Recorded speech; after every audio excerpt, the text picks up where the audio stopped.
right, what is up, everybody? Shauna D Man here, and welcome back to the channel. I hope you guys are doing great. Hope you guys are having yourselves a great weekend. We are here with, I know I'm a little late, but it is the season 3, episode 10 finale of Star Trek Strange New Worlds, which dropped on Thursday.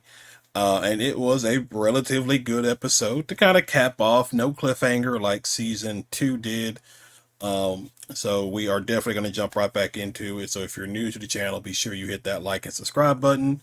You can check out my other media links down in the description below. But let's get into it. So uh, it's pretty, we're picking up with the Enterprise, and obviously Batel is now going to be working on Starfleet's Judicial Committee. And so she has been, I guess, being trained, just working on it and things like that, getting ready to take the position, and beams on the Enterprise where she's just like, I want to, let's just spend 72 hours in your cabin before I have to go back, or whatever like that. And Pike's planned a little farewell party for Patel, and everybody's there. I like Scotty's little Scottish uniform. He wore it in episode 2 for like, was it Wedding Bell Blues? I believe that was the name of it. Um, but this episode mainly revolves around with the Vezda, because you remember early in the season they went to, I believe it was Veteran 9, or I guess however you pronounce it. Basically, where they had to deal with Gamble basically being possessed by an evil entity. This episode picks up with that, which you kind of figured it was going to come back at a certain point, because at the end of that episode, there's like that kind of flicker on one of the computer screens on the Enterprise. That kind of like to be continued question mark kind of situation. And so Corby had been communicating with Chapel, because he has to be able to find a location, Sky Groven. Is that what it was called? I think it's a Sky Haven or Sky Groven. But he basically found like a civilization that has basically worshipped the Vezda as gods, and we come to find out it's kind of simultaneously, while Corby is being uh, taken up to the temple, to the more sacred place for these guys on Enterprise. They're doing like a purge of the systems and stuff like that, when the realization is somebody has rebuilt um, a body out of the pattern buffer. Turns out somehow Gamble, or at least the entity that was in Gamble, was able to break out of the orb, reconstruct a version of Gamble's body from the uh, pattern buffer with the transporter, which makes sense because I believe I don't think this is the first time we've seen something like that, so it does make sense.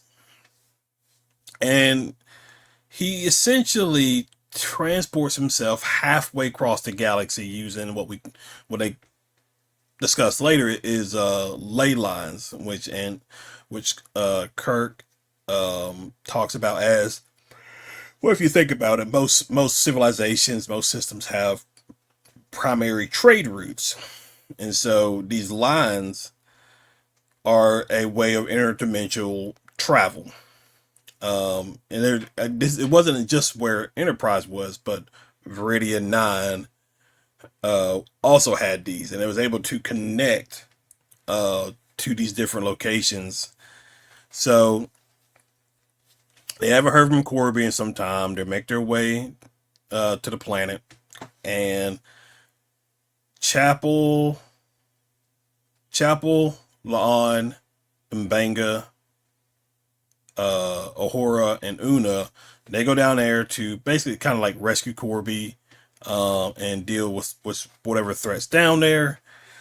And then meanwhile, he is, now you could probably say, oh, this trope has happened a lot in this season, but they have Kirk and the Farragut making their way as well to Enterprise's location just in case things go wrong and the Vezda escape. It's going to be all hands on deck in regards to this.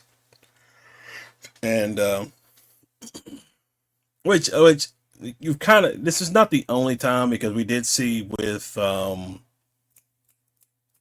the episode 7 or 8 when the Enterprise crew is going on a basically a shoreman leave.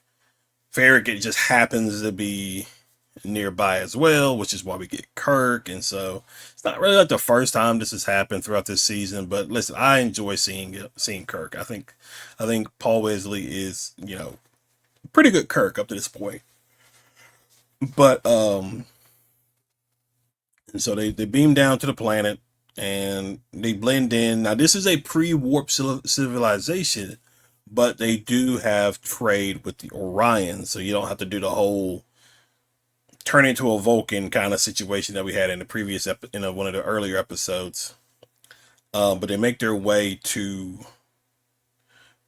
Corby's last position. They find him alive, and he's like, "You shouldn't have come here."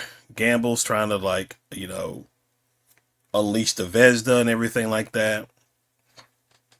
And then there's like this tall tablet, or like a portal that has like these different languages and stuff like that. One of them is Swahili, and one of them just happens to be the story of Mbanga. Because Corby mentions that Gamble tried to open this door, but nothing happened. But the moment Mbanga gets close to it, the door lights up. Gamble moves in, pushes everybody back, and him and Mbanga go through the portal and wind up back on Vedia 9. Then then the door closes and basically stuck. Now he needed Mbanga to get in, but he also needs Mbanga to get out. And then one of the things that Gamble does is kind of like attacks the statue that we saw in that episode, and it kind of like sends a ripple effect to Batel, and her eyes kind of turn into just endless galaxies in her eyes. But I mentioned how Gamble needs Mbanga to get out. Mbanga threatens to off himself, but he's able to trick Gamble, push him through a door, and then he tries to escape through another door. Meanwhile, on Enterprise, they're just going through, and we basically come to find out, and Nurse Chapel mentioned this before. We didn't have a reason to scan this statue that was there, but the DNA of the statue matches the DNA of Batel. And one of the things that it basically comes down to is, because if you remember in that episode, when not Chapel, but when Batel saw Gamble, like this, some kind of instinct kicked in and took over. Basically, like, she needs to destroy whatever Gamble is. Like, she can't let it escape. And so they get to a point where the conversation is talking about, like, what if the Vezda is evil before we knew what evil was? At least something along those lines.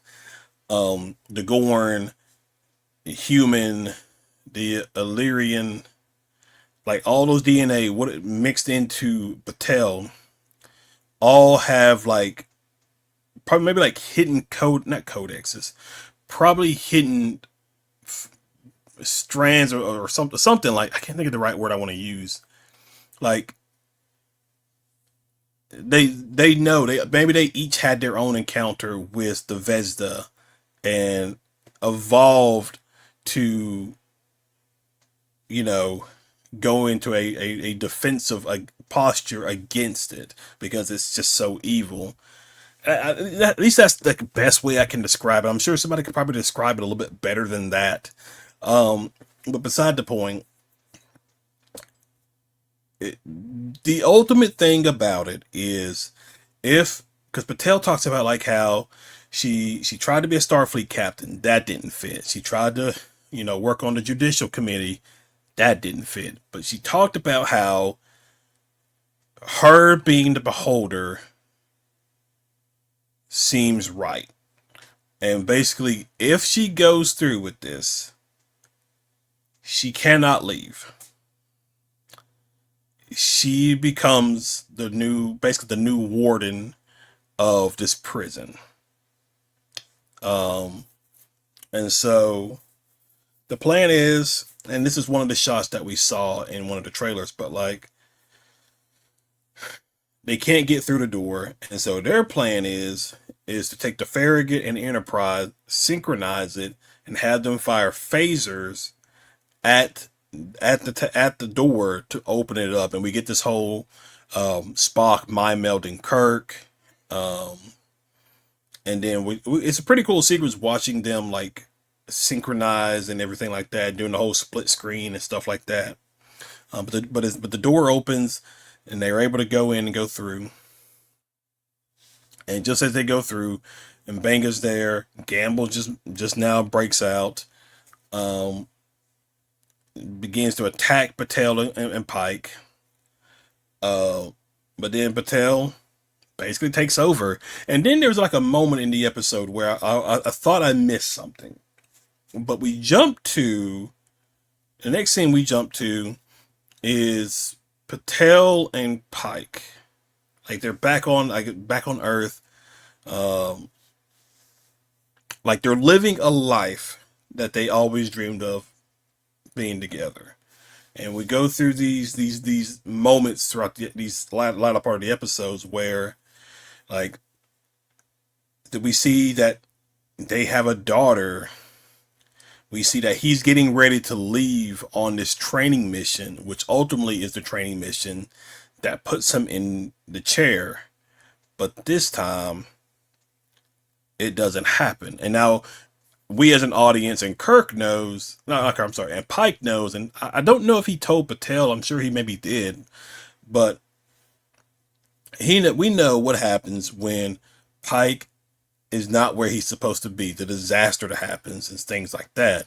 And he's concerned that he doesn't know what's going to happen. He's had this moment throughout several years at this point within the Strange New Worlds timeline. He knew he was going to end up in the chair, but now it's not. And they go fast. They go into the future again. Their daughter is older now. She's engaged to Admiral April's son. And then it goes forward again, and you see them as elderly people, and what looks to be Patel on her, on her deathbed. And one of the things that was happening was you kept hearing this knock throughout these sequences. And then it gets to a point where Pike goes and opens the door, and I mean, there's Gamble. It was all. Patel was somehow managed to show the life that her and Pike would have had if not for all the crazy stuff and stuff like that. At least I guess, like the best way to put it. But she ultimately does her job. She locks the Vezda away and takes her place as the warden of this prison.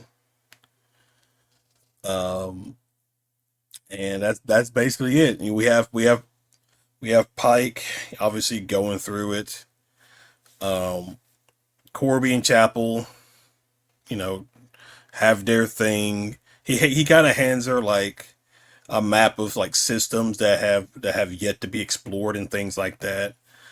Um, and the episode ends with Pike coming back. Obviously, he's been through a lot and things like that. He comes back and they get ready to go out, and then they mapped. They talked about the map that Chapel was given by Corby, and um, I don't think it gave like a number, but it was like there's a lot of uncharted systems, and apparently it's enough for a 5-year mission. And so the episode ends with a very cool shot of the Enterprise going into warp and then blasting off. And that is the end of season 3. So overall, with season 3 of Star Trek Strange New Worlds, it has been very up and down with some of its episodes, with some of like the humor in these episodes not hitting where they're supposed to be.